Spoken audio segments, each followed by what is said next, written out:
Meus irmãos, paz do Senhor Jesus, que Deus abençoe a todos. Eu sou o pastor Marco, mais conhecido como pastor Marquinho, né? E estou aqui hoje ao lado do nosso amigo, servo de Deus, irmão em Cristo, pastor Washington, que é da igreja Visão do Altar. Visão do Altar, é isso, Visão do Altar. O pastor Washington tem nos dado a alegria de estar aqui hoje. Já foi porta-voz de Deus em um evento que nós fizemos anteriormente. E fiz o convite, o pastor Washington, de bom grado, atendeu o nosso convite, está aqui conosco hoje para nós bater esse papo e espero que seja um papo bem produtivo para o reino de Deus e para que o nome do Senhor seja glorificado. Pastor Washington, obrigado por ter aceito o convite, seja bem-vindo no nosso humilde espaço e que é só Deus que pode recompensar aquilo que fazemos em pró a um servo, humilde servo do Senhor como eu. Amém. Pastor Marcos, é uma alegria muito grande, é uma honra estar aqui com o pastor, né? Poder compartilhar aqui, né, da palavra de Deus, de assuntos diversos, né? Eu quero falar para o pastor que estou muito feliz de estar aqui, né, e poder colaborar nesse trabalho que o pastor tem feito aqui na cidade de Itaquaquecetuba. E estou muito feliz em estar aqui e eu creio que, se Deus preparar mais vezes, será uma honra estar aqui com o pastor para a gente compartilharmos aí as coisas de Deus. Com certeza, pastor. Para nós é uma satisfação imensa sempre receber os irmãos que têm um trabalho abençoador para a sociedade, né? Na qual levar a palavra de Deus. Nós estávamos um pouquinho antes de começar a gravar aqui, falando um pouquinho, trocando um pouquinho de ideia aqui sobre a igreja. O senhor é o pastor presidente da igreja. O nome da igreja lá, qual é o nome da igreja, o endereço da igreja lá, pastor? Isso, eu sou o pastor presidente da igreja Visão do Altar, né? Nós estamos aqui na cidade de Itaquaquecetuba, vamos para o 6º ano que estamos aqui fazendo a obra de Deus. A nossa igreja ela está localizada na Estrada do Campo Limpo, 1634, Jardim do Vale. Então nós estamos aqui há 6 anos, né? Damos início a esse ministério conhecido como Igreja Visão do Altar, e estamos fazendo a obra de Deus aqui em Itaquá. Então a nossa visão é reino, né? Nossa visão Sim. É reino, e nós estamos trabalhando, né? Trabalhando para que o nome do Senhor venha a ser glorificado. Pelo que o senhor falou um pouquinho aqui, que lá é um trabalho bem voltado para os jovens, né? Sim. Bem voltado para o grupo de jovens, a alcançar essa classe de jovens. Até porque os tempos que nós estamos vivendo são tempos difíceis, né, pastor? Muito difícil, pastor. O trabalho da gente lá, pastor, é um trabalho voltado para jovens, né? Porque, assim, na atualidade, os nossos jovens, né, uma grande maioria, eles estão se perdendo, né? Se perdendo. Então, é aquilo que a gente sempre fala, né? A mente vazia é oficina para o diabo. Então, o jovem ele precisa ter atividades. O jovem ele precisa ter algo que possa preencher o coração, a mente. Então, a nossa visão é uma visão celular, né? A nossa igreja ela é uma igreja que trabalha na visão celular. Então, a visão celular ela tem 2 caminhos, né? Tem a igreja em células e tem a igreja com célula. Certo. Né? A diferença é que a igreja em células é aquela igreja que a coluna dela é atividade de célula, né? Então, ou seja, tudo que for feito na igreja é baseado na célula. E tem a igreja com célula. Então, a igreja em célula é a igreja que tem a célula como a coluna, e tem a igreja com célula. Ou seja, a igreja com célula é uma igreja normal, uma comunidade normal, porém ela agrega essa atividade de célula, que é o nosso caso. Então, nós temos outras atividades lá, como o próprio culto profético, que é o diferencial da gente, que é um culto realizado hoje. Sim. E fora esse culto, nós temos a célula, nós temos a casa de paz, nós temos o Cerulão, que são atividades onde os jovens eles se envolvem com força. Sim. Então, por que a igreja tem muito jovem, a visão do altar? Ela tem muito jovem por conta do trabalho que a gente estamos fazendo voltado para os jovens. Então, acaba atraindo muitos jovens, né? E os próprios jovens que vão se convertendo, ele vai trazendo os amigos de escola, vizinho, enfim. Então, é uma igreja com muito jovem mesmo, né? Nós temos muitas atividades com jovens. Certo, e agora está sendo, tem esse projeto que já vem para o dia 29, né? Que o nosso irmão Donizete havia até comentado você já tinha vigília lá na igreja? Não. Nós nunca tivemos vigília, né? Em 6 anos de ministério, a primeira vigília ela vai ser realizada agora dia 29, né? Certo. Porque assim, eu nunca mexi com vigília, né? Certo. E hoje nós temos o nosso irmão presbítero Donizete, que ele mexe com vigília há muito tempo, que é o Semeia Zona Leste. Isso. E agora ele está congregando com a gente, né? Certo. Então vai fazer um ano que está com a gente lá. E então ele falou do projeto. Eu achei interessante. Ele falou, pastor, o que o senhor acha da gente implantar aqui essa visão da vigília, do Semeia Zona Leste? Aí eu achei interessante. Eu gostei da ideia e aí a gente demos o aval para que ele possa fazer. Então, dia 29 agora, né? Último sábado de janeiro, último sábado de janeiro, nós vamos realizar essa grande vigília aqui em Itaquaquecetuba. Ele teve aqui, ele falou da vigília, né? Dia 29 de janeiro agora, próximo, dia 29 de janeiro de 2022, projeto Semeia Zona Leste, o pastor Donizete, né? Vai estar aí fazendo essa vigília com... Pastor, agora vamos tocar num assunto aqui que é um assunto muito importante para se falar do que tem acontecido, né? O senhor, como pastor presidente de um ministério, durante esse período da pandemia, que teve esse isolamento, e pelo menos eu fiquei 1 ano indo na igreja, eu abri a igreja e ficava ali no altar da igreja, orando, apresentando os irmãos, mas não podia, eu fiquei restrito de receber pessoas na igreja. Então não tinha culto, só que a igreja não fechou. Alguém dizia, a igreja está fechada. Não, eu estava lá todo culto, assim como todos os demais irmãos do ministério. Quem tinha como fazer uma live, fazia as lives, né? Foi daí que começou a surgir bastante live na igreja, né? Isso mesmo. E o que acontece? Eu estava lá todo o tempo. Só que assim, eu dirijo congregação local. Sim. É uma preocupação, mas eu tenho uma sede que me dá um amparo, né? Eu sou um pastor auxiliar, um pastor local. Agora, já foi pesado.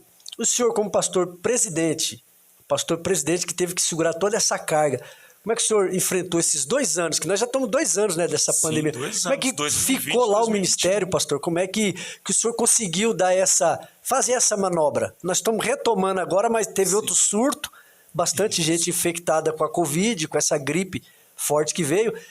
O ministério, como é que ficou, pastor? Porque a gente sabe que os gastos de uma igreja não param. Pode todo mundo parar, mas o gasto não para. Aquelas contas a pagar, as despesas que tem. E como é que o senhor se viu nisso daí? Então, foi um momento muito difícil. Eu acredito que para todos os ministérios, né, foi um momento muito difícil, porque nós estamos debaixo de uma autoridade, né? Então, quando o governo dizia, fecha tudo, a gente fechava. O governo dizia, pode abrir. Então, nós vivemos um momento de incertezas, porque a gente não tinha certeza do que seria o amanhã.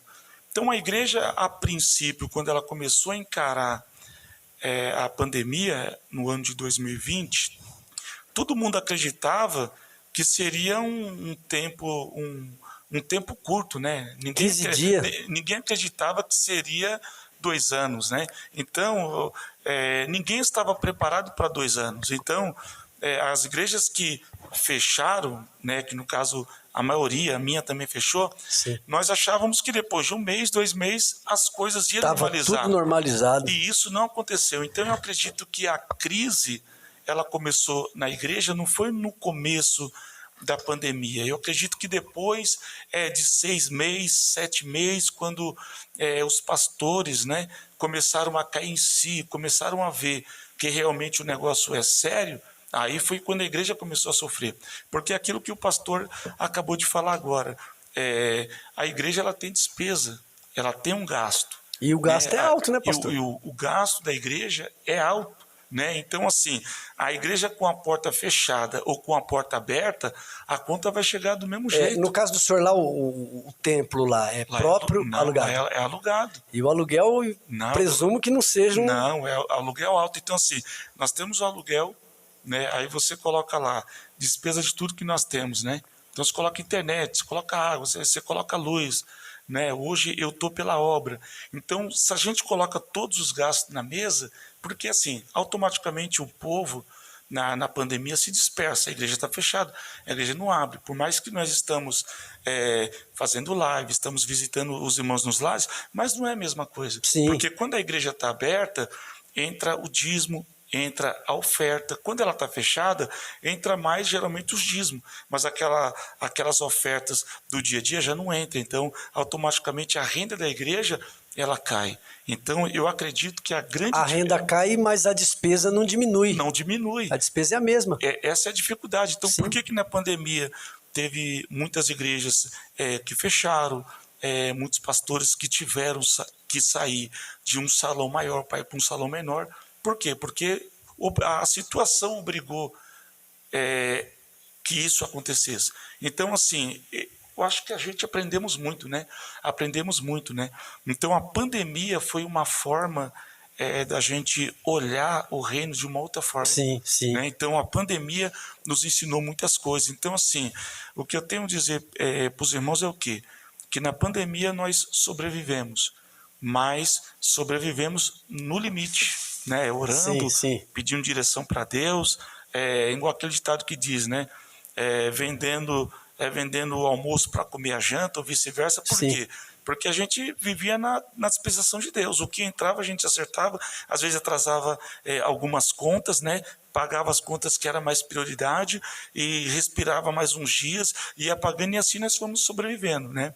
Agora, no finalzinho de 2021 foi quando as coisas começaram a melhorar, depois que liberaram para os cultos retornar. E isso eu estou falando da parte financeira, mas nós temos que ver também que teve também a parte da membresia. Sim, ficou sequelas. Ficou sequelas, porque assim, até hoje tem pessoas que se esfriaram, que se afastaram. Não tem força pandemia, de voltar. E não tem força, não voltaram, né? E assim, você faz uma visita, você vai atrás, mas a correria é grande. Então, quer dizer, 1 visita, 2 visitas, às vezes não é o suficiente para levantar uma pessoa, né?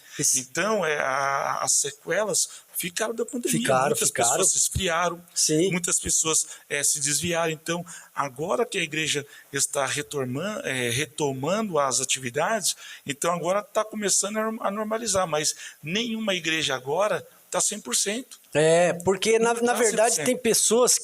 Tem pessoas que elas ficaram com o psicológico tão abalados que até hoje eles estão precisando se adaptar de novo e viverem ali na comunidade. Ou seja, eles precisam...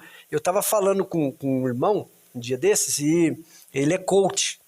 E durante esse período de pandemia, o índice de procura de psicólogos, coaches, de pessoas depressivas, foram bem altos.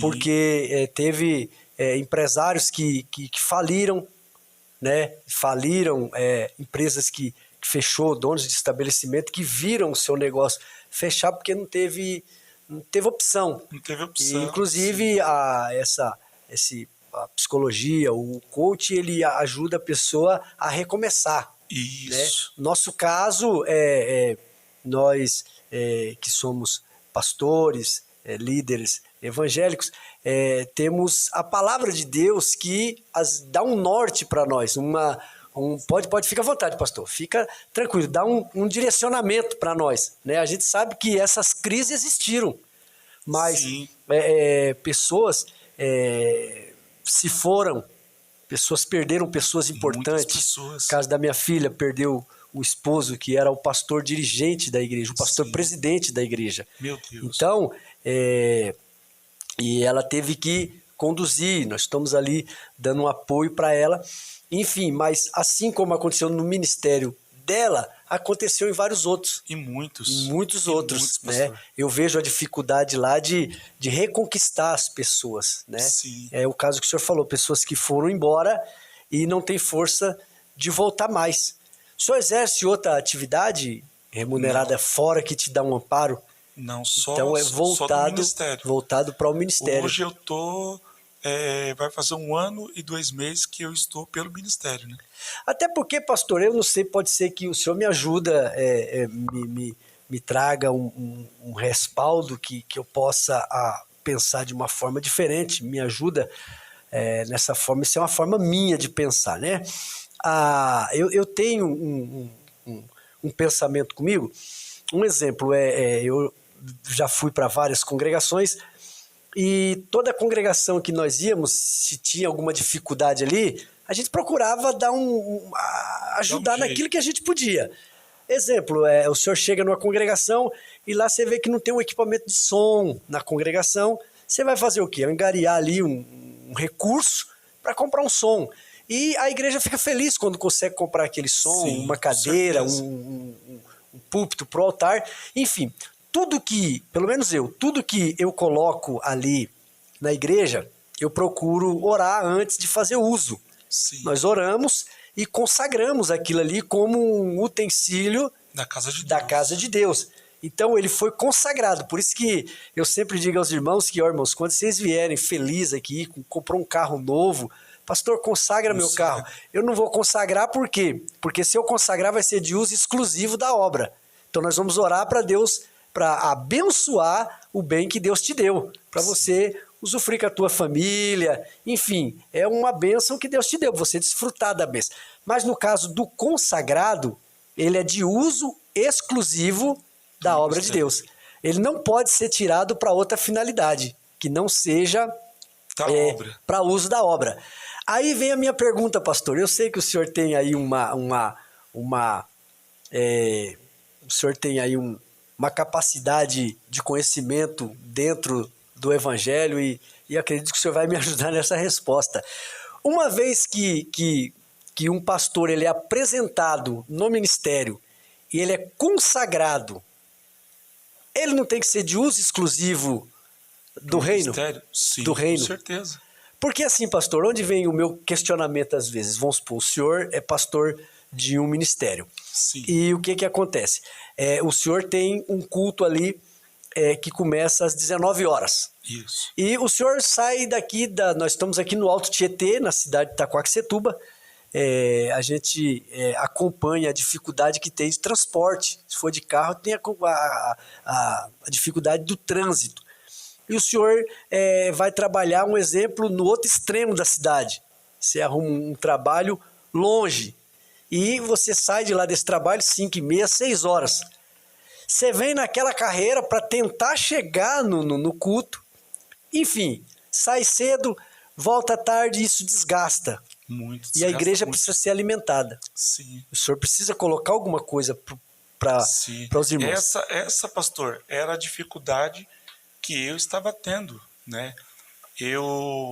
O pastor sabe que o meu ramo era posto de gasolina, né? E eu o posto quase muito... que folga ela é... Não, é direto. Até direto, domingo eu trabalhava. Eu folgava, acho que era de terça-feira. Sim. Então, assim, a gente acordava muito cedo, ia dormir muito tarde, porque chegava em casa, vamos supor, umas 3 horas. Mas quando você chega em casa, eu saía para resolver as coisas da igreja, enfim. Então, assim, era muito corrido. Então, quando você pega um exemplo assim, uma terça-feira, que era o dia da escola, né? Então, você tem que ter tempo para meditar, preparar a aula. Então, assim, hoje conciliar a vida secular, né, a vida profissional com o ministério é muito difícil. Eu respeito a visão de cada ministério, né? Eu respeito a visão de cada ministério, mas no meu ponto de vista, se o ministério ele tem condições de assalariar um pastor no período integral para cuidar da igreja, é o mais certo a fazer. Um exemplo, se a gente pega lá no Antigo Testamento, tinha 12 tribos. Deus vai lá e fala com Moisés que era para separar a tribo de Levi para que eles cuidassem do templo. Então, a tribo de Levi, eles não tinham herança. Não tinha nada. Não tinha nada. Sim. Mas eles viviam do templo. Sim. Eles já não tinham herança para não ficar preso. Para não ficar preso em nada secular. Nada Entra secular. Aquilo que o apóstolo Paulo fala, que o que se milita não embaraça com as coisas desse mundo. Isso, porque a fim de agradar o. Isso, porque viver da obra é isso. Sim. É a gente se entregar ao altar, né? A obra cuida da gente, supra as necessidades, só que a gente não temos pendência. Quando fala que não tem herança, é justamente isso. Não tem nada que vai nos embaraçar. Que me traga um vínculo às coisas desse mundo. Não, a visão é só altar. Sim. Então, se a gente já pegar esse exemplo aí, nós vamos chegar ao bom senso do quê? Por que os levitas e os sacerdotes, eles cuidavam bem do templo? Por quê? Porque eles tinham tempo. Sim. Eles tinham tempo para isso. Então, até para você preparar um sermão para você aplicar num culto de ensinamento, você precisa estar com a mente focada. E não é só o fato de você ter o sermão, mas é ter um tempo, quer dizer, a pessoa orar, a pessoa jejuar, a pessoa respirar, a mente está tranquila. Mesmo que a pessoa montou um sermão, mas você pensa em passar o dia inteiro na rua, trabalhando, é trânsito, é serviço, é estressado. Você chega em casa, você toma um banho ali, e em meia hora você tem que correr para a igreja. Você vai encarar o culto de que forma? Como é que o senhor, a visão que o senhor tem? O senhor preso ali dentro do posto de gasolina, no caso, que nem o senhor trabalhava, preso ali, e um membro liga, pastor, aqui em casa tá assim, pastor, tem como o senhor vir aqui? Você tem que como é que fica a sua mente? Você entendeu? Difícil, então, difícil. Porque, na verdade, é aí que eu sempre tive esse pensamento, né? Esse pensamento, que a igreja precisa ser cuidada. Sim. E se ela tem um pastor, o responsável maior pela igreja é o pastor da igreja. É o pastor. Então, se você acaba se sufocando de várias coisas, você não consegue dar um suporte para a igreja. Não consegue dar um suporte. Não, mas eu tenho obreiros lá e o obreiro faz a visita. Não, mas tem horas que o membro não quer o obreiro, ele quer o pastor. Né? Porque a tua visão é uma visão de ganhador de alma. Sim. A visão do presbitério da igreja é de instruir, ensinar alguma coisa para eles, pregar. O pregador, a visão dele é pregar. Sim. Do que canta, a visão dele é cantar, ele quer oferecer o melhor. De apacentar, é só pastor. É o pastor. E o pastor ele precisa ter uma química com a ovelha, ele tem que estar... Apacentar, pastor, apacentar é isso que o pastor falou, é algo que está no sangue, porque apacentar é você se condoer, você partilhar, né, com a dor do outro, é você sentar, é você ouvir, é você entender, você procurar de alguma forma ajudar. Então, o pastorear é um trabalho diferenciado. Está muito acima de você pregar, de você cantar ou ensinar. Sim. Pastorear é você se identificar. Eu costumo dizer que o culto em si, que começa às 19 horas, porque ser pastor não é ir lá e abrir a igreja e fazer o culto das 19 às 21 horas. O culto das 19 às 21 horas, você pega uma criança lá, ensina ele a dirigir o culto, ele vai dirigir. Sim. Você vai pegar aqui, você vai dar uma oportunidade pro grupo de louvor, eles vão cantar ali um período de uns 30 minutos, introduzir um louvor, depois você pede uma oferta para a igreja e depois você passa pro pregador. Ele vai fazer isso. Ele vai aprender a fazer isso. Sim. Mas o pastorear vai além disso. Vai além disso. Pastorear o telefone dele... O telefone dele não pode estar no modo avião. Não pode. O pastor 24 horas nunca ligado. Deixa o telefone no modo avião. Não tem como. 2, 3 horas da manhã. Eu tenho um grande exemplo nosso aqui. O nosso pastor, que é o nosso coordenador regional aqui, o pastor Betel. Talvez o senhor possa até conhecer o pastor Betel. O pastor Betel tem 77 anos. E eu louvo a Deus pela vida do pastor Betel, porque às 2, 3 horas, 4 horas da manhã, o pastor Betel está nos acordando no celular, de joelho dobrado, intercedendo por todo o campo, por todo o ministério, por todos os pastores, mandando áudio. Deus abençoe o pastor Marco, abençoe. Então, você vê que isso é ser pastor. Isso. Ser pastor não é, às vezes, não é ser dinâmico ali na igreja. Não, é isso aí. É além disso. Até porque uma pessoa que tem 77 anos, ele já não tem mais aquele mesmo vigor que tem o de 30. Mas ele com 77 ainda está dando... Com certeza. Está dando um banho em muitos aí de 30. Está fazendo o principal. Está fazendo, porque o que sustenta a igreja de pé, eu sempre falo, o que sustenta a igreja de pé não é o evento. Não. O que sustenta a igreja de pé ainda continua sendo a oração, isso, a palavra, né? Sim. E é o dia a dia, o dia a dia. É o devocional. O devocional. Eu não posso estar pautado apenas no milagre. Não. E Jesus deu autoridade para a igreja, para que nós impusesse as mãos sobre o enfermo e os curasse. Enfim, mas quando eu estou pautado no milagre, se não tem milagre, eu me afasto.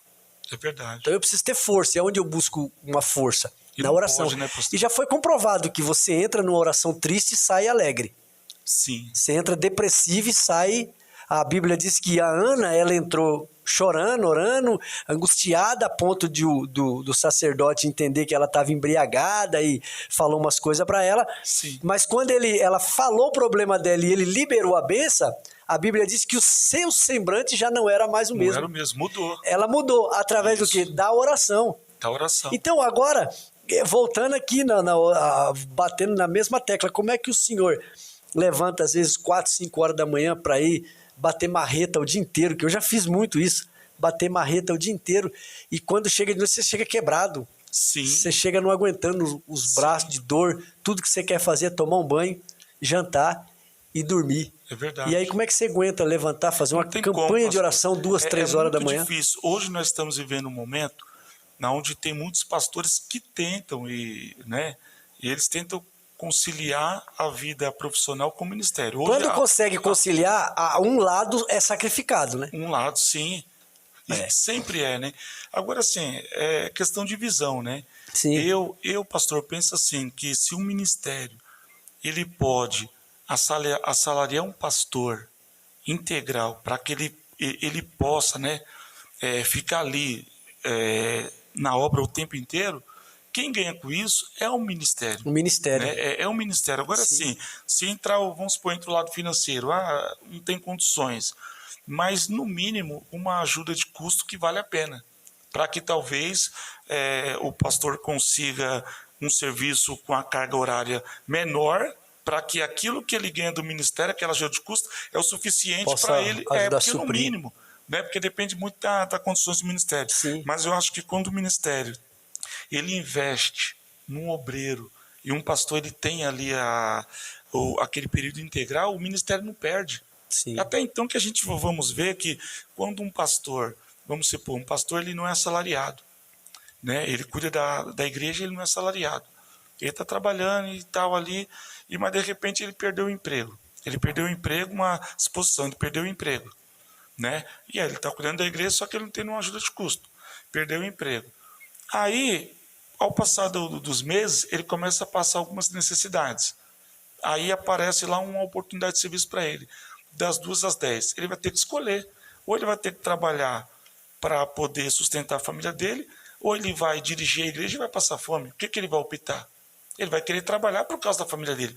Então, é por isso que existe uma rotatividade muito grande de pastores na igreja por conta disso, porque os pastores precisam trabalhar, de repente fica desempregado por algum motivo, aí aparece uma proposta de trabalho que vai comprometer o horário da igreja, ele, para não passar necessidade, ele vai ter que chegar no pastor presidente, entregar a igreja. Muitos estão abrindo mão. Sim. Então, muitos estão abrindo mão. Então, hoje, esse cenário, ele vem aumentando. Sim. O cenário, ele vem aumentando. Então, eu acho que a forma mais certa hoje é de investir no obreiro. investir no pastor, né? Sim. Hoje a forma mais correta, por quê? Porque ele vai ter tempo, né? Ele vai ter tempo para fazer a obra de Deus e vai fazer com perfeição, porque até então ele sabe que se ele está vendo a obra, ele tem que vestir a camisa e tem que honrar. Porque ele aí tem você que estar ali pode 24 horas. e te dá até um direito maior de você cobrar com mais intensidade. Sim, porque Cobrar ele. porque assim, outra, e a pessoa também ela tem que entender, porque assim, não adianta também a pessoa, ela viver da obra um tempo integral, ela viver da obra e ela também vai fazer por onde? A hora que os irmãos pedem um socorro e não está a dispor. Não tá Então isso acontece. à disposição do ministério, né? Eu sou pastor 24 horas, um exemplo assim, esses dias mesmo, cheguei em casa quase 3 horas da manhã com um membro. Né? Certo. Às vezes alguém está passando mal, o irmão está trabalhando, pastor, está passando mal meu filho, ou minha esposa, né? O senhor não consegue ir lá com a pastora para socorrer? A gente vai, é 11 horas da manhã, é meio-dia. Larga tudo. Por quê? Porque a gente estamos ali para isso. Sim. Então esse é o diferencial. Sim, sim. Não tem como eu falar, não, irmão, liga para outra pessoa. Não existe. Então, ser pastor é isso. Né? Então, por isso que a visão hoje, acho que tem que ser essa. O pastor, acho que ele tem que ser honrado, né? Sim. Dessa forma. Eu acredito que o pastor estar no período integral é melhor para o ministério. Sim. Eu costumo dizer assim que ministério, para a igreja, para todo mundo. Eu costumo dizer que quando Deus chama, Deus cuida. Sim. Quando Deus chama, Deus cuida. Eu sou muito bem cuidado pelo Senhor. Muito Sim. bem cuidado por Deus, né? Tive muitas dificuldades na vida. Passei muitas dificuldades porque nós que temos família, então estamos sujeitos a